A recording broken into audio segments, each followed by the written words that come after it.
bằng sợi cầm điều nó hơi bằng sợi lát xí lấy này có hơi bằng sợi tí này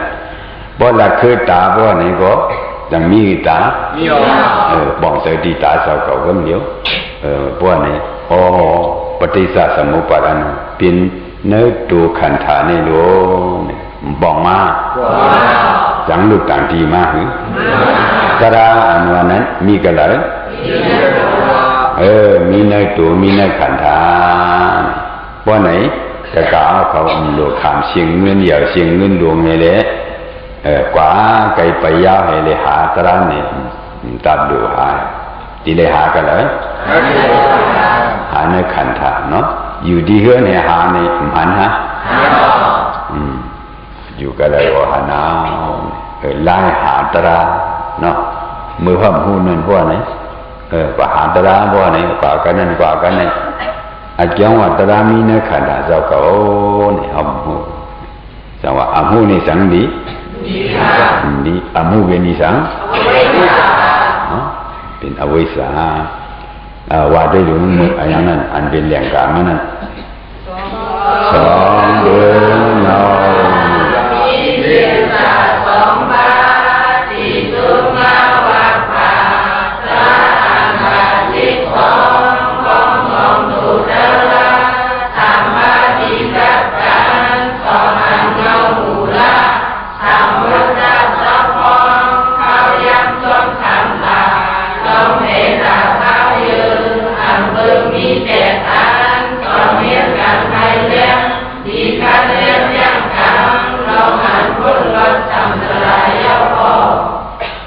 อันปันไว้ฉะนั้นมีกูอัน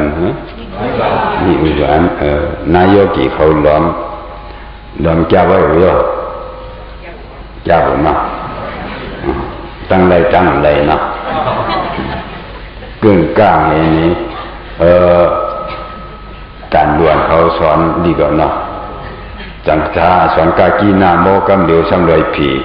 ตอบดีกำเดียวว่านี่ก็ห้าขันจะยินตั้งปอยสอนในตั้งปอยตอบไปโลกันหมดเลยอาหมานเด็กคนในสอนในอ่อนตายาวในจังเฮ็ดปอยตอบดีในไอ้ขี้ยามพ่อก็มี10 วันเลยนะตั้งสอนนั่งตอบว่ามีก็ดีในเนี่ยว่าอีสังอวิชชาเนาะมึงเจ้าซับเลี้ยงยังไหมซับเลี้ยงอวิชชาอันนั้นน่ะอัมหุนั่นเป็นอวิชชาเนาะอัมหุนี่เป็นอวิชชานี่อันเฮาเรียนในตันตระเป็นผีเป็นก้นในอันแล้วก็ทางว่าสึอันแล้วก็ว่าทางว่าสักอันแล้วก็ทางที่เข้มเสเลทางเอานั้นนี่หันให้เลทางอัมหันให้เลทางอัมหันให้เลทางนี่อัมหันนั่นดีอีสังทางมันเข้มมันเป็นอีสังทางในทางเอาหลายๆเนาะก็เพื่อทางนี่มีเหตุการณ์ทางที่เลยเป็นผีทางที่เลยเป็นก้นทางที่เลยเป็นสางทางที่เลยเป็นสติสเกยพวกนี้มีละก็ดีในห้องว่าอย่างปุญญาบิติงขาระอาปุญญาบิติงขาระอานิสาบิติงขาระคำพองว่าพอใจว่าเนี่ยโล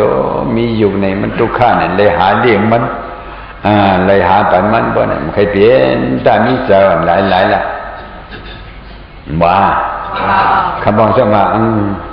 ตามีอยู่หลายทั้งหมดทุกชั่วโมงมันใครตีก็ไปเจอในเอาเดี๋ยวหายากเต้าซึ่งนั่นเป็นอย่างอามิสาปิติงขาระอันสำลือเสียในสมางเนี่ยเนาะชุดต้องจัดที่มาพอเป็นนกก็เขาเลยเป็นนกนอนก้อนเดียวกันให้ก็อยู่ก้อนเดียวกันมาบอกเห็นขึ้นที่ไหนนกก่อน2 ตัวมีโอ้ยเปียบเปียวว่า2 ตัวผัวเมียน่ะยินจังกันว่าในเปียบเปียวใครเปลี่ยนมาดีกายผู้ป่วยนี่อดีตเนาะอดีตนี่ปนมาแล้วในโลกหน้าบ้านหนึ่งใน ဆိုမရအောင်ဆိုမကလည်းဘောနေသင်္ခါရပစ္စယမာယဝိညာဏဝိညာဏဇာတိပฏิစန္တိဝိညာဉ်တရားဇာတိပฏิစန္တိဝိညာဉ်အနဝနာတောင်းဝတောင်းကွာတောင်းမူတောင်းမာတောင်းစတ်တောင်းကိုတောင်းအမျိုးမျိုးပင်ယံဇာတိပฏิစန္တိတရားပေါ်မှာတည်တံဇာတိပฏิစန္တိရဘောနေလုံနှလုံးမှာပါနေခိုင်မနှလုံးနှလုံးမိုင်းဆောင်ခိုင်မခေါ်မဇာတိပฏิစန္တိဝိညာဉ်မာလယမာယူလိုက်လေကောက်ရင်ရှိတယ်နော်ယူလေဝိဒီလိုက်ဟဘောဝဝိပါကနာဘောနေယူလေဝိကွိုက်ပဲဘောနေမကမြင်ယူလေဝိကွိုက်ပဲဘောနေဇံဒီပြင်ကွန်းလိုက်ဆောင်လေနေလေကွိုက်ပဲကောမြင်ဇံတန်ออกဘောနာเมืองคนဇံတန်ဟာနာဒီနေ့စာတိပရိသတ်ဝိညာဉ်ဇံဒီလေးပြောမဝါလာနေอยู่ในสาธิปฏิสันติก็เป็นทุกขห้องว่าอย่างทุกขติสัตพอมาด้วยล็อกนี่ด้วยจำลองล็อกนี่เป็นนิสัยอันเหตุมุติยาตัวนี้อวิชชาติขาอันนี้ห้องเสสารมุติยาติสัตกรรมในมาเตตังยปฏิสันติวิญญาณว่านี่จะมันได้ล็อกแล้วทุกขติสัตခန္ဓာ5ပါးဒုက္ခသစ္စာယုံနာ2ပါးဒုက္ခသစ္စာပိဋိသံဇာတိစရဗျာတိမရဏเกิดเท่าเกิดตายนี่เป็นชื่อจังဒုက္ခသစ္စာเมื่อเกิดก็จังเปียวเมื่อเท่าก็จังเปียวယောဂတံပိနိဇာမဇံပြောဒိုင်မဇံပြောဟာတိပြောဇံမိအမိတိပြောနဲ့ကြောင်းဝါဆံဒုက္ခနဲ့ရพุทခံစားနော်ရพุทခံတယ်စစ်စားဘောနဲ့မမြင်နာတက္ကကံဖောင်းနေကိုစရာဒုက္ခနိစ္စခဲလေอำกว่าเลยครับเพียวจ้องข้าไปเลยอำกว่าเลยพอเลยบนในสระทุกข์มีสาระคำพองก็มีโยกะตั้งเปลี่ยนจังนั้นจังไหนโยกะนิสั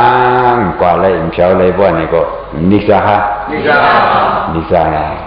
สระทุกข์ปฏิทุกข์นิสาระอำอยู่ในมันฮะนี่เป็นกูไว้พิเศษนี่เนาะกูไว้พิเศษกูไว้อุตสาห์นี่ใจเป็นมาคำตาเขาสังดีเลยเอาปันเปื้อนสังดีเลยนี่กูไว้ทุกขาเลยไว้ฮะจังหวะทุกขาสาธิปฏิสันติวิญญาณลูกสาธิปฏิสันติวิญญาณนะว่าไหนวิญญาณว่านี่มาเลยสังนามโยเลยสังนามอยู่ความได้หวัง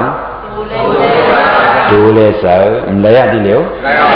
อันนั่งทุกสุขในเป็นนิสังดูอันโมหูนั่นเป็นนิสังมีหลายอันช่องอันบาลีว่าอย่างอยู่นามอยู่ความได้หวัง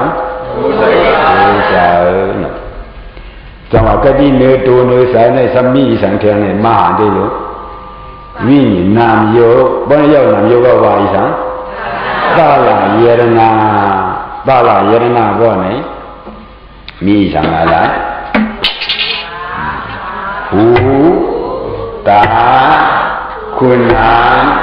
ลิ้นโตสามีมีเหนือแล้ว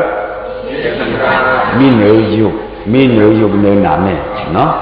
ในห้องว่าสาลาเยรนาอายุ6ပါးเนาะห้องว่าอายุ6ပါးจังมี6ပါးนับไปรู้หูตาคุณาลิ้นโตสามีหลายပါး ก็ในโยกีเขาเอาอย่างด้วยรู้เดี๋ยวมือลูกมาตัวที่อยู่ในเหตุการณ์อีสังเหตุการณ์หลายนิ้วตั้งวันในเหตุการณ์หนัง6 นิ้วในปฏิสัตตมุปบาท6 นิ้วลงปอฮะปอตั้งวันกำหูยินเนี่ยกำตาหันเนี่ยกำคนนั่งหนูเนี่ยกำดิ้นกินเนี่ยกำดูที่เตื้อกำใส่จางบัวเนี่ยเห็นเนี่ยตั้งวันหรือเสียอันไหนในเหตุสังเทียนนี่สังเทียนซื้อในปฏิสัตตมุปบาทปันตั้งวันน่ะปฏิสัตตมุปบาทปอตั้งวันน่ะมักดาวก็หันก็ตั้งห่างพังเหตุมักดาวจุ่มตื่นกันก็ปฏิสัตตมุปบาทปอยใส่หันตั้งเสียงเหตุตั้งหูเหตุจุ่มตื่นยากันนี่ก็เสียงใส่ยินในตั้งวันยินเสียงสะบอกข้ามยินกว่านั่นน่ะดีว่าคุณนางเนี่ยก็กำหอมเมียกำเมียเนี่ยกำหอมเมียเนี่ยสูดตั้งวันเบียนะดีว่าลิ้นเนี่ยก็กินอันส้มกินอันหวานกินอันขมกินอันคำมิ้วหนึ่งเอาเย็ดปันมันอุทิกสังเย้าละกำบ่มือเฮินบ่มือดูมือเย็ดปันนั้นเยอะได้ดีว่าตัวเนี่ยก็กำไม่กำกัดกำหลุดล้วนกำหลุดซ่อนเนี่ยเป็นการเป็นงานนั่นนี่เป็นหนูไปทุกขะไปกิสะลงอันในกิสะอิสานบัวนี่ปฏิสัตตมุปบาทเดอยู่ตั้งวันกำตันเพราะว่าป่าวก็ทำตะลาเลยกำตันนี่มันเหตุการณ์หนังเหตุการณ์ปฏิสัตตมุปบาทโบเนาะปฏิสัตตมุปบาทโบว่านี่สังเถียวจ้องเลยสังมาทำตะลาเลยนี่ปฏิสัตตมุปบาทโบโยกีเขาเอาอย่างด้วยสัตวะตั้งสิ่งนี่ตั้งวันในเหตุการณ์หนังเนาะเขาหลุดไปล้านเนี่ยเขาหลุดก้อยการตมุติยติสะย่ออะไรฮะย่ออะไรหลุดเหตุชนหลุดเหตุไทยหลุดเหตุนาหลุดก้าหลุดใครอันนี้ในซ่าในห้องว่าอย่างการตมุติยการนี้อย่างสังเย้า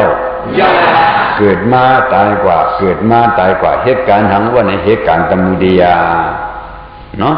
ซึ่งในการตมุติยในการฉังสระลงล้อสังเย้าก็เป็นการตมุติยติสาลงอันไหนเนี่ยอยู่ในพิสุบานุเนี่ยเมียระจังว่าฟาลายรณาพัตตะเนาะพันตาอันนั้นตั้งวันกันตั้งตาให้ตั้งห่างพังให้ทุบตื้อกันตั้งเสียงให้ตั้งหูให้ทุบตื้อกันเป็นภาษาตั้งคุณหนังตั้งอายทุบตื้อกันเป็นภาษาตั้งดีเนี่ยตั้งอายาศาสตร์ทุบตื้อกันให้เป็นภาษาตั้งตัวเองไม่อันกัดตุ้มตื้อกันเป็นภาษาตั้งอายุบรรนอกให้ตั้งเสกจามบนให้ตุ้มตื้อกันเป็นภาษาตั้งวันโบฮะโบ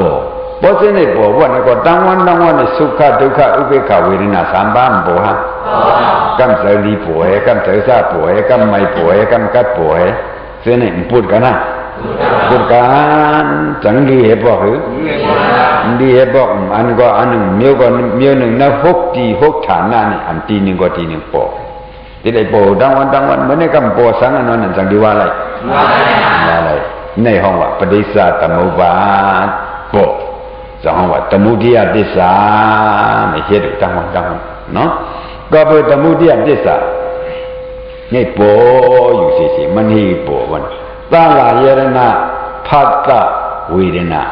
อันนี้คำสาลงดีลงซะตั้งวันเนี่ยปฏิสัตตมุปบาทนี่มัน10กันนะเดี๋ยวหูว่าเนี่ยก็ตั้งภาษาทุมยาแต่เสียงเพราะภาษาทุมยาเสียงบ้านในเวทนาเลยคำสาเสียงดีเสียงจ้าบอกว่ามาบอกยาเสียงดีว่าเนี่ยก็ใจสู้มันบอกว่าบอกมาใส่เสียงจ้าว่าเนี่ยก็ใจลำโตซ่าบอกว่าใจลำโตซ่าใจขี้ใจเงาใจกูใจเหตุที่นี่มิ้วหนึ่งก็มิ้วหนึ่งซึ่งนี่เป็นเวทนาพิเศษเมื่ออันเวทนาปอดีตัวนั้นโยกีปุกโกเขาดีเลยอย่างนี่เวทนานุปัฏฐานาสติปัฏฐานนี่ป้าเนาะ เวทนานุปัฏนาทิฏฐิปัฏฐานนี่นางมาယောဒီလိုနဲ့မြည်ရရှိပါမလို့ခွိုင်းလာတယ်ကမ်းမြင်ွယ်နော်ကမ်းမြင်ွယ်ဘောနဲ့ဒီဒုနဲ့ဝေဒနာပေါ်ဟာမပေါ်ဟာ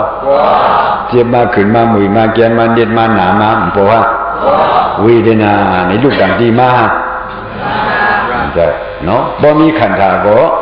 มีเวทนาพอมีขันธาก็มีเวทนาเนาะจังลูกต่างดีมาหรือ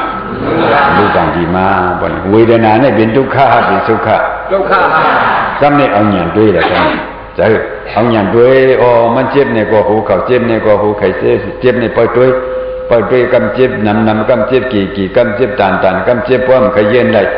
กำมาบ่มันนำมาว่าในยื่นได้บ่ในบ่เคยพื้นไปดอกบ่ให้ไหนพวกเอาหยาเอาตัวสู้ใส่ซึ่งน่ะว่ามันเขาว่าเยียบหังมันเมียนเยียบมันเมียนนะบ่ในเจ็บนี่มันเป็นลึงหือลงไว้เนี่ยอ๋อเจ็บนี่อำคันสาโลจังคันสาเจ็บนี่มันมาเฮ็ดสังบ่นี่มันมานิกจามันมาหยังมานิจักมาเงียนเสเงียน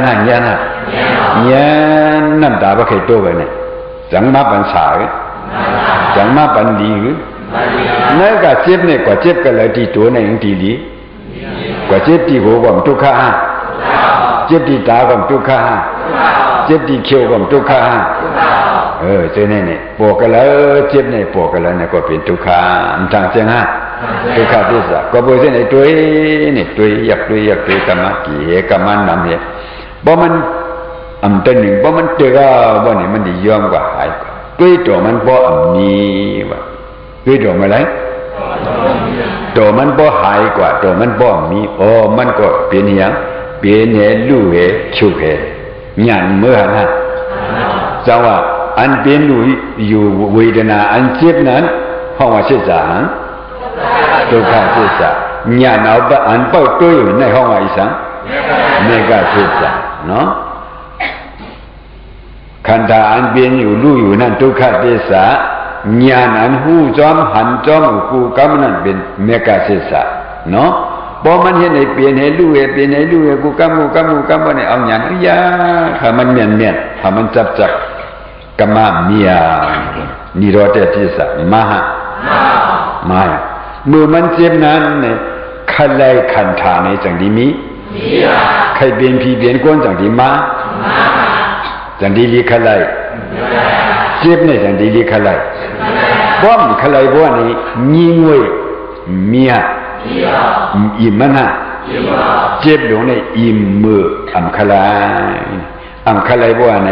ญาณในมาอัมขันไล่เนาะเมื่ออันอัมขันไล่ในบ้านขันไล่น้ำปูนาอภันพระบิณฑาวะกำตัวพวกไหนจิตมาจางมาอัมขลัยมาบ่อัมขลัยมาบ่ไหนใครบ่นมาเจ้บ่ใครบ่นมาบ่ไหนบ่เฮ็ดกว่าเฮ็ดมาบ่ไหนชุกกว่าเมียบ่ไหนนิโรธติสะบ่ฮะเหตุการณ์ชิสานตราเนาะบ่ห้ามเฮ็ดอันไหนบ่ไหนจริงกูเมื่อวันนั้นหูตาคุณนางดินใจปวดกรรมะใจดีปวดกรรมะใจดีจ้าปวดวันนี้เหตุการณ์ตมุติยาฮะกติในเขาเอาอย่างตัวในเหตุสังในเวรนาปิสยาตนานี่มันมาจังมาหรือใจฮักเจ็บนี่มีอยู่ฮะใจสายาเจ็บนี่มีอยู่ฮะใจใครเจ็บนี่มีอยู่ฮะอันมีอะว่าในตนาอันมือเจ็บอย่างมาบ่ในตนานตายกันในจังห้องว่าหยังเวทนานิโรธาตนานิโรธตั้งออกปฏิสัตตมุปาตั้งอย่างหันนี่ก็ไม่ดีเลยออกกันนี่ดูปฏิสัตตมุปานี่ดีเลยออกกันนี่สังสามหับมาเหตุการณ์ว่าในสิ่งเด้อเจ็บเนี่ยขึ้นเนี่ยแก่เนี่ยบ่นี่ลูกหาอียามาเลยหนีบเลยนวดเลยพันเลยเมียดาตัณหานั่นสายาฮะกูมันเจ็บกูมันขึ้นกูมันมวยกูมันแก่หาอียาอีหยังมาตามาบีบมากดมักมันน่ะฮักนั่นเป็นอีสังตัณหาบ่ตัณหาบ่นี่มื้อละก็แข็งบ่นี่ลูกว่าสิยงบ่นี่อุปทานมาฮะเด้อความมันเขาว่าอีสังอุปทานกัดว่าอุปทานกัดอุปยา ဥပါဒါကမယ်အောက်ကဆေးရုံနဲ့အောက်ကဖာလဲအောက်ကถือလဲနေပြင်အရေးလုံးကပြင်အရေးအကြောင်းလုံးနဲ့ကဘဟခန္ဓာတဲ့မာဟကဘဟခန္ဓာလို့ပါဆေးရုံကမယ်သံဝအောင်ညာတွေးဘွားနေနေလက်ဟန်ဒုက္ခတစ္ဆာအမှာနော်ပေါ့တဏတွေးဘွားနေကောက်စီပေါ့ဆံတွေးအောတဏတွေးဘွားနေbiếnយ៉ាងเก่าเจ็บเก่าขึ้นเก่ามวยเก่าแกนหัวเข่าเก่ามาเก่าเก่ากินเก่ามือเก่าเจ็บเก่าในว่าไหนอย่างเตทีข่าวมันศักษาว่าไหนตัณหาแต่กล้ามนะกล้ามแขนจูเสกเชียงกายเชียงเลยว่าไหนมานะมากำไหนตัณหามานะเตทีป้าปินซะตระสามปานี่กว่ากันเลยกว่าอะไรเนาะป้าปินซะตระสามปากว่าอะไรบ่ใจเขาบ่มีหยังเตียในโยกีเขามาอย่างบ่นี่ช่วยเจ็บภูเขาเจ็บภูเขาเจ็บใครบอกกันเลยเจ็บภูเขาไว้นี่จักเนาะใครเจ็บกันเลยเจ็บจังฉะเว้กะนี่มือไปนั่งนั่นจังบ่หรือบ่มันนังว่านี่บ่အကြောင်းมันไปเตตังเนี่ยအကြောင်းก็คือเฮามันนังเอาว่านี่นิมตัวนิมสักบ่นิมก็ตัวมันพบอย่างมาตูใจเฮาได้เฮ็ดให้มันนิมเวทนานี่จังนิมพบอย่างน่ะခန္ဓာနဲ့ဖောက်ယုတ်ဒီဖောက်ပြန်တော့သဘောရှိဤနဲ့ကွာမှန်ခေါ်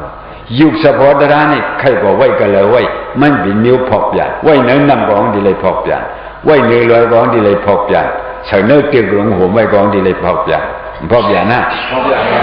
โดยอยู่เนื้อผ้าลงนี่เลยกลัวไว้นี่พอกပြန်นะพอกပြန်เนาะนอนก้นนอนเอียงเจ็บมานอนเอียงบ่เจ็บนอนบ่ก้นเบียนะซื้อไหนอ๋อตีเลยอันว่ามันเพียวนี่จังมีก็เบอร์เส้นหนังในหนึ่งเนี่ยบ่หยานเขาด้วยกันนะด้วยต่อมันบ่สุดเจ็บก็ดีขึ้นก็ดีมวยก็ดีแก้นก็ดีใครบอกก็เลยบอกเอาหยานเขาซ้อมชิวเอาหยานเขาซ้อมเยียบหูติ๊กบ่ไหนอันบ่นั้นเป็นทุกขเทศะหยานเขาซ้อมหูนั้นเมกะเทศะนี่เป็นการเผยการอริยการเผยการอริยบ่ห้ามด้วยบ่ห้ามหูบ่ห้ามหันให้เลยเจ็บแน่นมวยแน่นคืนแน่นแก้แน่นหาอียาจึงนั้นเป็นในนี้ในวันไหนเป็นการสังสาราเป็นการตมุดิยติสาเนาะเจ็บแน่นบ่ไหนก็ขันเลยก็เปิดขันตาเอาเพิ่มหักก็เฮาเพิ่มหักไปบ่ห้ามหักพอดีมาหักล่ะสมัยไหนมันนะขันธาบ่ฮักพอดีมาฮักหลานี่ฮักจูเก็บจูกันเลยเนาะเฮาจังใครฮักกันหรือฮักขันธานี่จังจอมอรูเฮาหรือจังจอมอเกียเฮาหรือจ้าอย่าบอกในหายเอาบ่นี่บอกดีมากขึ้นปัวสภาวะตระนี่มันสังพบยานี่ยุติยานี่สังพบยาเนาะเกาหนาวนี่ยาหนาวเยาบอกนึงเอาแค่นั้นโตตายบ่นี่หนาวเฮบอกนี่มีฮะเกาเจ็บบ่นี่เจ็บนี่ยาแค่นี้เยาโตตายนี่บ่เฮบอกนี่จังมีฮะมีมันเป็นขันธาสร้างพอกอย่างร้อนๆอยู่ตราลงในตัวลงในนิ้วสร้างพอกอย่างกาเบี้ยเคยเฮ็ดมันได้เลยพอกอย่างดีๆเนาะก็เปิดมันพอกอย่างอภันก็มันพอกอย่างอยู่ติ๊กๆนี่จังลู่มาเหลียวมาลู่มาเหลียวมาหิวมาเหี่ยงมาลู่มาเดี๋ยวมาอยู่มาเหี่ยงมาเบิ่งน้องเหี่ยงโกนเท้ามาก็เบิ่งมันนี่เจ้าดังวันนั่นนี่จ้าดังวันน่ะไม่เลยกัดพูดกันโปซะนี่นี่จ้าเจ็บเหขึ้นแหมวยเหแก่นแหนี่เดนาให้ซะนี่พูดกันโปซะนี่นี่จ้าอันมาปันดีปันปินปันกะยิงชามสามีอีสามีอีสามานิสัตติกิเฮาหยานเฮาฮู้เนาะวิปัสสนาญาณแม่ญาณเนี่ยมันดีเลยฮู้ซักกันพอฮู้ซักกันอยู่ที่ไหนบ่นี่ขันธาลงในดิสายามือเฮาหันอยู่นั่นดิสายามาบอกว่ามันเจ็บหนาละ จังหับใกล้ว่าก็บ่เคยเจ็บไปแล้วเจ็บหนานะว่าคือถามว่าเจ็บนั่นเจ็บแต่เดี๋ยวมันดีกว่านี่เจ็บอันเก่ากว่าแล้วเจ็บอันใหม่แล้วมาปูแทงก็เองปูท่าการเรียกขยะเลยตาอียาเจ็บมือในแข้งกว่าเอาไว้เนี่ยมือพุ่งขึ้นมาอันเหมือนนั่นมาปูท่าอันเก่าได้หายกว่าแล้วนี่ก็มันอย่างนั้นเปิ้งอย่างทำไมยาด้วยบ้านี้มันงานเป็นกรรมใช่ไหมอันนั้นเรียกว่าหูงานว่ะหูเชว่ะหูขึ้นว่ะจังเป็นเตียงไว้ก่อนจะเป็นกรรมจอมหนึ่งเลือดเขาพอกเปลี่ยนร่วมเขาพอกเปลี่ยนเป็นกรรมว่าเนี่ยเปลี่ยนเหลู่เหเปลี่ยนเหลู่เหเปลี่ยนเหเปลี่ยนก็ยิ่งกรรมนั่นมันเปลี่ยนเหลู่เหคิวเหอันเก่าอันใหม่พูดกันหน่อยที่พูดกันนะอันเขาเปลี่ยนกลางวันนั่นตีเหลียวมีอยู่ฮะมีเนาะอันเขาเปลี่ยนเมื่อวานเมื่อเหลียวมีอยู่ฮะอันเขาขามปีกายปีในมีอยู่ฮะมีเรียกลายดิกเรียกลายดิกเรียกลายดิกอันเก่าอันใหม่พูดไปเต้นกันอยู่เนี่ยวิปริณามาธาพบอย่างดิกเนาะจะห้องว่าไงวิปริณามาธาอนิสสลักขณาดุက္ขติสะว่าด้วยหรือวิปริณามาธาอนิสสลักขณา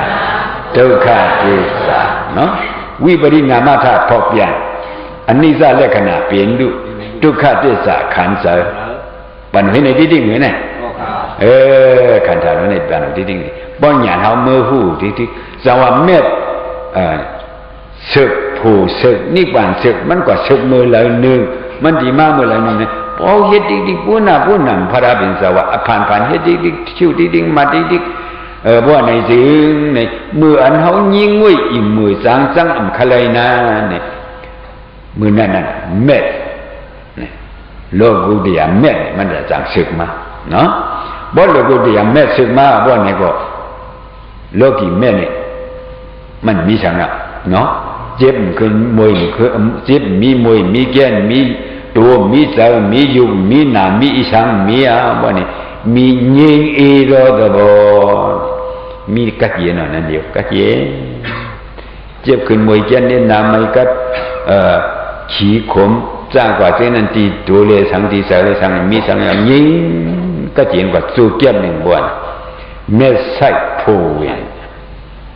ถึงกันนะหนึ่งบอกว่าเนี่ยกิจเขาจะหนีเยอะเนาะอันนั้นว่านีสังสารลงกาเบี้ยเคยเฮ็ดอากู้โฉลงอันเฮ็ดมาเจอเนี่ยมีอันไหนเคยอันเต้นเลยปีเนาะหลุเลยตากว่าตาเป็นมูเป็นมาเป็นมูเป็นก้อยหลุเลยกว่าตาเป็นปีกตาหลุเลยกว่าเป็นงาล้างใครหลุเปลี่ยนสังเปลี่ยนป้องอย่างอันไหนเขาสุดเยี่ยวเชียงกว่าแต่เม็ดตะบูสึกกว่าว่าเนี่ยนี่อันไหนปีโมดาเบียเหตุการณ์ในปีฮะเหตุการณ์ในปีฮะเหตุอยู่หลายจังดีปีไปว่าเขาในเขาเหตุต่างงาเขาเหตุหมูเสือเขาเหตุจังเนื้อเขาเหตุผู้ลักเขาเหตุก้นจนก็มีวัวเนี่ยกูห้างเฮาการอันตีเตียนมันเฮาหมอหาเหตุนี่มันชัวมานิ้วสั่งปีอิงกุลีมาลาผู้จักหมือในตราหมอไว้ฮะอิงกุลีมาลาเนี่ยสลามันสอนบรรหันเล่นยูบ้องตะทองบ่มาเลยมาบ่นี่ก็ดิบรรชูมาขนาดที่พออียะนิ้วจี้ก้นยิงก้อนเนี่ยเอานิ้วจี้ผายขวานิ้วเดียวไว้ดูนะก้นดังก็ป้องกับเตี้ยมันคอมันเนี่ยดีเอานิ้วมือมันได้หรอลูกก็หิมเอาอ้าขันมาเอาโจนเอาเอานิ้วมือก้นเอาเนี่ยก้นดีตายกาหือหนึ่งแต่บ่เอาเลยมานิ้วมือนิ้วจี้ยิงอันนี้ว่าไหนเอาไม้ว่านึกเครื่องนึกเฉียบเหกูมันโตหายซ้ำเอาสายคอยคอยให้มันเตรียมยิงหิงนิ้วกี่อันนะมันบ่ดีนอนมาบ่ในซ้ำคือมาเลยสังนอนมาเลยสังในมิ้วตู่มิ้วเนาหลงแต่ซ้ำเอาก็หอยไว้ตีต้นไม้กาลำนั่งตามาหันสมาเอากว่าไปแล้วหมดอ่ะสนุกขึ้นหาเทหังบ่ได้มีอย่างอีกเตรียมน่ะหาในโลกาหลงอยู่เนี่ยหาเอาตายคนมาก็บ้องมันอ่านบ่มันได้เนาะมันจะเรียกว่าหลู่เหียงเลยตาเหียงก็ไม่ใช่หรอกบ่ดีเตรียมเหียงกับโลกมาเสียวกว่าไปแล้วอ่ะเห็นในอยู่จริงๆเนี่ยตึกมาลายมันเอาหลู่แทง อันหนึ่งดีเตมีเราหลุดแทงอันหนึ่งดีกว่าหากันแล้วก้นกว่าหากันแล้วก็เป็นไปดีที่กันกว่าหากันแล้วก็เป็นไปอิงกูดีมาละเขามือมาว่าในมือบ่หามอ่ะเด้ออันนั้นเลยเป็นห้างกว้างห้างกลางห้างล่างหน้าของเลยเปิ้ยีเปิ้โป้เปิ้เหี่ยมาก็ไม่เมียมันในว่าอ๋อลูกใจเขาในเนาะเปิ้นดีเอามันตายเอาก็ดีกว่าลาดมันเนี่ยก่อนเปิ้นเปิ้ช่องมันเปิ้นเปิ้โป้มันเปิ้นเปิ้เหี่ยมันดีตายเอาก็ดีกว่าลาดมันกวนเดียเปียกไปหมดหันมันเนี่ยก่อนคนเมืองเนี่ยเมียมันกว่าจุมันลูกใจเปิ้นดีเห็นในบิเมื่อเปิ้นดีเอามาตายเมียไปเลยเป็นนั้นมีไหนโอ้ตั้งเกาหลูแทงนิ้วในสั่งถูกอะไรไหนเกาหลูแทงนิ้วก็ลงในใครเป็นเมียก็เปลี่ยนน้ำเดือบัวเอาได้ล้ำกันนี่ล้ำเมียมันบ่นี่พระบิณฑบาตอ๋ออิงกุลิมาละอวิสีดีเถอะอวิสีดีเถอะเป็นสันนันตริยการดีเถอะที่เอาเมียตายบอกกันกว่าเกษบัวนี่มันนี่เป็นงานกว่าเอาสมาธิอดีตปุบิสะจองวันหลังมันเป็นปุกุอันเถิดเลยมากเลยผู้เลยนิพพานเด้สัมดีกว่างานลายบัวนี่ดีเอลูวะดีเอลูก็บอกว่าในพระพิณเจ้าฉาดมาวงการมาอยู่วงการเฮ็ดเป็นเมียเขานะในโก้อย่างหางก็หางดีนิ้วมือก็อย่างในแค่เมียเขาเด่นตัวอย่างก็ในลำพระพิณเจ้าลำการมีอย่างทุกอย่างเองลำพระพิณเจ้าเด่นใครดีมาเป็นพระก็ได้ก็เป็นกอดมาพระกอดมาเป็นเก่าก็ได้ก็คือดูละมีมาก็ลงเรียนก็เรียนหัวตะคูดพระพิณเจ้าอย่างหนึ่งก็ขาดมันแต่การมีอย่างทุกอย่างเลยลำจังคือหรืออ๋อเป็นคนมีหวังนี่ลำดำคืออะไรนะเขาก็ว่าเขาเฮี้ยงก็ลำนึกคุยนึกเลยลงในพวกเปลี่ยนนายมันดำไข่ตีหางยางก็มันยางมินก็มันมินไปก็มันไปดำไข่ตีเขาลำซ้ำขึ้นนี่อย่างเป็นผู้กดทั่วนะอย่างลำก็คือเนี่ยนะย้อนบุญชาติต้องบานมือย้อนบุญชาติต้องบานพระพิณเจ้าก็เป็นดิฉันเป็นมิวหังมือต้องทานพระพิณเจ้าต้องชดอะไรกันอิงกุลิมาลาเพราะอะไรชดกันนั้นพระพิณเจ้าโหดยาวันนี้จะมันเป็นยาหันตาก็เป็นยาหันตาก็นี่อันมันเอาตายก้นหัวหมุนหัวเชนดูกว่าเอาวิสีนี่เมียมันเป็นยาหันตาวันนี้นี่อันนี้ปีมือว่ามือสินั่นเนี่ยกว่าลายเจนนี่ฮะปีนี่หรือเสการวิปัสสนาการเดียนี่อันดีเจนนี่สังสาระอย่าบียาวไล่เป็นผีเป็นคนก็หรือเสการวิปัสสนามีสังเสียนได้อย่าบียเลยกว่าเป็นมูเป็นมาเป็นมูเป็นว่าเป็นตรีสังเป็นปิตายกว่างอะไรนี่ก็มีสังอันเต้นเลยมีการวิปัสสนาไว้เลยการเต้นนี่สังสาระจ้าด่านได้ในห้ามอ่อนกันเหตุว่าเนี่ยเมื่อค่ะเมื่อเตะว่าอย่าเตะตีความเตะเนาะคิงขายามพร้อมเดี๋ยวเนี่ยขว้างเขาสาขาเขาเสกวิมุนียุกะดารณาเขตไหนเนี่ยบ่เอาหยันเตียนบ่ในนี่สังสาระในปีนะนี่คันธาลงเนี่ยคันธาอีหยังบ่เนี่ยคันธาเตียนนี้วะคันธาอีหยังคันธาเตียนนี้ทีเดียวนี่ตะกาเขาเฮ็ดอยู่นึงอยู่กว่าอยู่ไปอยู่นี่ลายใส่เตียนนี้เดี๋ยวนะ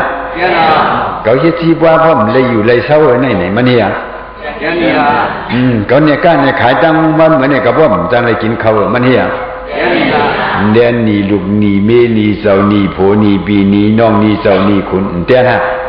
กันนั่นก็หลู่ปันกันนั่นก็หลู่ยืนกันนั่นก็หลู่เมียใจนี้อะไรเนี่ยเอาตัวเฮ็ดเตี้ยนอันตัวเฮ็ดเตี้ยนเนี่ยนี่ในโลกานี่คุยกันนี่สังสารไปป้าเนาะนี่อันเจ้าก็เฮ็ดไว้การอ้าคู่สู่นั้นไปป้านี่โผนี่เมนี่เจ้านี่คนนี่จังนั้นจังไหนในโลกานี่ก็น้ำฮะมืออันห้ามลักเลี้ยมหุ้มหันเหตุการมือการเรื่องการอาคู่สู่นี่ซะนั้นมีไว้ฮะมีไว้จังที่ไฮไลท์เลย จะเขาหมอเตียนหมอเตียนนะอย่าบีว่านี่ซะนั่นไปว่าก่อนตีนตอนนี้กินนี้ย่ำเขาถูกกันกูกันบ่ห้ามกูว่าในชาติมาเขาไม่ตายเป็นหมาจานว่าเขาเป็นเสียงคาเก๋ากินกันนะกินหลายๆฮะหลายๆที่เล็กกว่าเตียนเพราะมันแต่ว่าเป็นหมานี่ก็ลูกกับเป้าคนไรหางคนไรเว้ยเด้อนี่แต่ก็นี่เนี่ยบ่ในโลกะลงซื่อในนี่เผามาเตียนตาเฮาเลยบ่สูเฮาถูกนี่บ่น้อยขนาดเงินนี่สุกะเตียนบ้านเฮาเลยนี่ไรฮะที่ตายน้องกินน้ำยำนี่เจ้าเก่าในม้าเนาะหันออกหน้าอายอยู่คนเมืองกลางเฮานี่บ่ดีตายบ่นี่หลายๆเลยตายกว่ามีกะดิลายะนมิกะดิตั้งกว่าเนาะลายะนมิกอันดีกว่าเปลี่ยนนั่นหันมาในตายดูกับเป็นตริสานฮะดูกับเป็นปิกตาฮะดูกว่างานลายฮะดูกับเป็นผีฮะดูกับเป็นโกนฮะนมิกนี่โปมาเนาะบ่มีนี่บ่นี่เจ้านี่จะได้มาเนาะมาเนี่ยสูมจังให้มือเขาหาเลี้ยงสูนั่นเฮ็ดกลุ่มโยงโยพูดละกูโจนอีสังไม่อีสิ่งตำงามูสุเฮ็ดมาหมดที่เหลือเนี่ยเขามาย้อนเอาบ่เขาตายเอาสุเตียนบันยินหน้าในจังดีไรเปิ้นมาเอาเผอเปิ้นมาเอามันเก่งจังเปิ้นมาเอาเมียเขาเมียเขาได้กินเนี่ยย่อมสิโซบ่ยาวอันดูว่าขาเมียเตียนนี่เป็นเผอเป็นห้างเปิ้นได้ซ้ำหลูยังแทงเนี่ยคือไม่ยอมเน็บดินเน็บมือชิงโชว์แบบนี้ซ้ำหลูแทงก้นหานีก้นหานีแทงก้นไอเลี้ยงอยู่มาเตียนนีแทงบุยอกี่เหรอเฮ็ดฉันจะไหนนีเปิ้นก็เขาดูเตียนบันนีตัวเจ้าเก่าก็ดูเตียนบันฮะนามาบ่ดังทำศึกษาตราในบ่นี่หมอเดหมอเอาหยังแต่นี่บ่นี่เด้จะสิขา พระเป็นเจ้าหมอหลายคนน่ะอีโกธัมโมขอเดียวไว้พระเป็นเจ้าโอ้เนาะบ่ดังว่าเอาหยังแต่นี่ในบ่นี่สังสารนี่สังสารนี่มีสังแต่ละบีไลเนาะก็บ่ซึ่งหนังไหนเนี่ยเฮามาเป็นคนเนี่ยวิมุตติยุกตารณะခေก็ถึงเสียแต่ศาสนาพระบิดาก็ไปก่อยไปหายไปห้องศิษย์ศาสนาก็ตั้งแต่ไปก่อยไปหายไปห้องเลยยินเลยทอเลยหูตัวกูเดียวก็ตั้งแต่จ้ามาอยู่ดีกินหวานให้เลยจ้างเลยกำเลยตั้งแต่ว่าไปตันว่าไหนที่ใครเอาหยังเตียนฮะที่เอาขันธาเตียนฮะเอาขันธาเตียนมือเตะมือเตะนะเอาขันธาเตียนเนี่ยเอาหยังเตียนเนี่ยเด้ไปสิเด้อมันนั่นกูกว่าหิมกว่าเหี่ยวหาเลี้ยงดูเลี้ยงมีเลี้ยงเจ้าเลี้ยงผัวนี่ดั้งนำลงป้ากว่าเหี่ยวครับเมียวน่ะก็หาเลี้ยงก่อนที่ตังนี่กว่ากูเพิ่นเห็นมาเลี้ยงกูเพิ่นมาปานาที่บ้ากว่าเอาเพิ่นตายมาเลี้ยงบ่นี่กูมาเลี้ยงเขามาลุงเมียมาเลี้ยงอันสิชอบอย่างนั้นนั่นนี่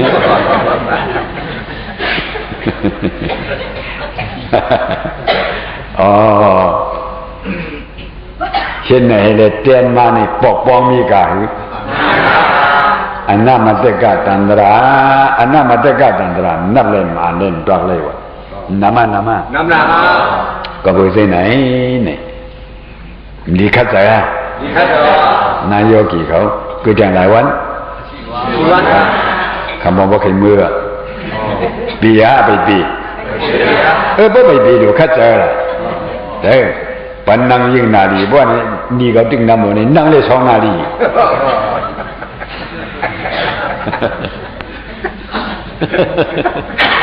ฮะสักนิดว่าเจ้าเสียลาได้ง่ายเขาได้บ่เคยตายอันจะเรียกว่าขันทุกข์ให้เลยมันดีเลยจากตารางเนาะอัตตะกิลามาฐานุโยกะบ่เฮาแห่งนิจจามันเนี่ยเสียก็เปลี่ยนกว่าตั้งประชาย lại nó đi lệ ông nhàn tiền mà này nữa ông nhàn tiền à ông chẳng tiền ông nhàn tiền này khăn đà biến lu này ẩm cho lệวันนั่งเลยbiến luก็เห็นจะเคยกว่าก็biến luนอนก็biến luกินก็biến luขันธาพบอย่างเจออยู่เดียนี่พบอย่างตัดโดนตะโบนี่มันเปลี่ยนอยู่ลูกอยู่กูขิงหยานห้ำด้วยกันเพราะหยานเขาด้วยหมาน่ะกว่าอยู่ก็หมาน่ะกินอยู่ก็หมาน่ะนอนอยู่ก็หมาน่ะเพราะด้วยเพราะนี่เป็นหยานน่ะหยานอันมือหุสันน่ะเป็นแม่หยานขันธาอันเป็นลูกนั่นทุกขเทศะว่าเนี่ยขานี่กึกกันอยู่ติ๊กๆเฮ็ดก็กันอยู่ติ๊กๆว่าเนี่ยพี่เบี้ยแม่ความมันเขาเนาะขันธาเป็นลูกหยานหูซ้อมเป็นลูกทุกขเทศะหยานหูซ้อมเมกะเทศะเพราะซ้อมหมู่เส้นติ๊กๆว่าเนี่ยวิปัสสนาเขาฮะเขา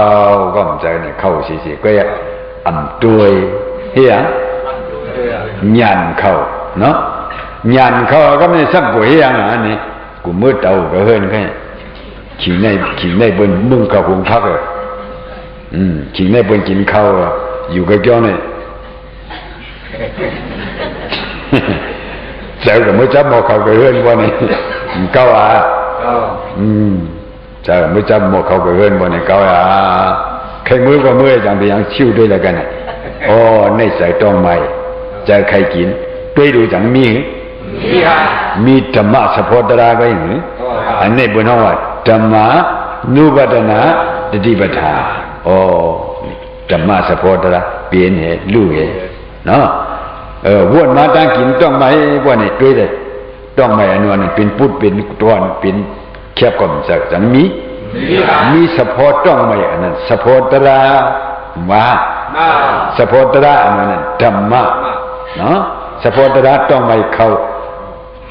ในราชิสีเนี่ยสัพพตระต้องไม่อาหาระมาบ่เอาหยังมาด้วยเด้มันเหล่ามันมวนมันแคบมันยามันละมามันเดียงจังมีสัพพหลายๆไว้เนาะเปลี่ยนให้รู้เห็นมานะพวกกันในมหานุวันอ๋ออยากได้ใส่ต้องไม่เข้าอย่างงี้ก็เปลี่ยนตราบ่ใส่ที่ไหนบ่ในขี้ในอยู่เฮ็ดบ่ในได้กินข้าวในพอมาเลี้ยงหังหมอต้องเปลี่ยนมาใหม่ต้องบ่ให้แก่น้องเจอลำโตซาบ่นี่เป็นหยังกิเลสเข้ายังเข้ากิเลสเข้าบ่นี่นิปุนย่อมหาดือมา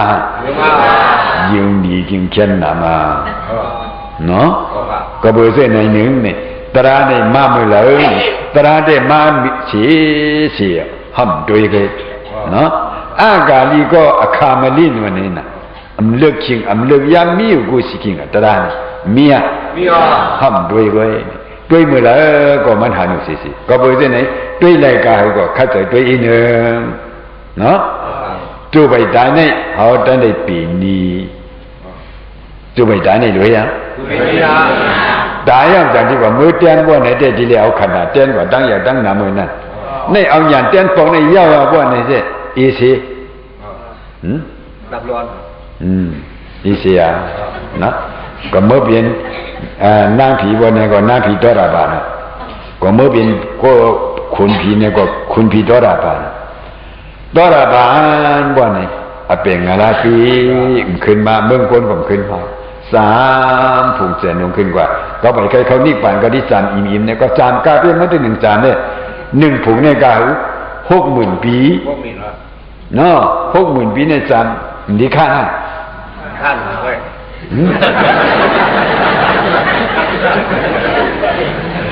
มันคึกลงเนาะมันคึกเนี่ยบ่ดีค่าของเฮาที่เดี๋ยวเนี่ยมื้อใดจ้าว่าทางดีพังดีเรียบเล่านี่จังก็เอามาหรือใส่ๆมาเฮ็ดก็กันมาดีอย่างมาดีเฉดมาดีอย่างมาดีเฉดกันนะมีเฉดฮะจังอีเอาเฮ็ดก็เฮ็ดสิกันไปฮะแต่ด้วยไผก็มีอายสารอิมาจูแก้มกันหรือชิปีซาปีบ่อิมาเมืองผีนั่น60,000 ปีเนี่ยมีจังอีเมบอกแล้วเล่าสิๆเจ้าสิๆมันดีกว่า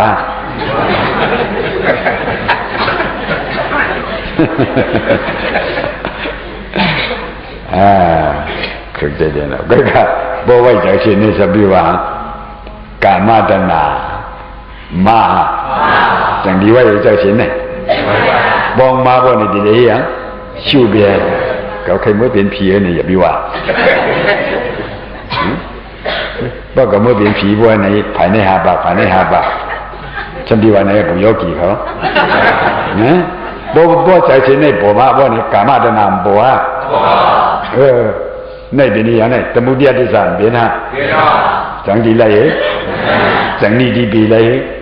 ปีเลยยิ่งเช่นน้ำดีๆก็หาปากเช่นนั้นเนาะหลวงอย่างเตี้ยแบบนี้เนี่ยบ่ใจเช่นในมาบ่นี่ใครพี่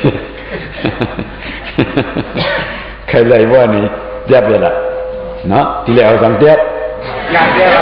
ชิวมาเปียทั้งหายชิวมาเปียทั้งหายเจอฮักเจอชายเจอไม่เจอเจอฮักเจอเปียงชิวมาเปียทั้งหายที่เจอว่างหายก็นิโรธชิวแบบนี้เนาะก็บอกเส้นในการวิปัสสนาในการเดียนี้ต่อเมื่อในโยกีเขาดูเลยเทียบทัดเดียวขันธาเตียนห้าเดียวหยางเตียนห้าเดียวขันธาเตียนห้าเดียวหยางเตียนห้าสังหารที่ไหนฮะ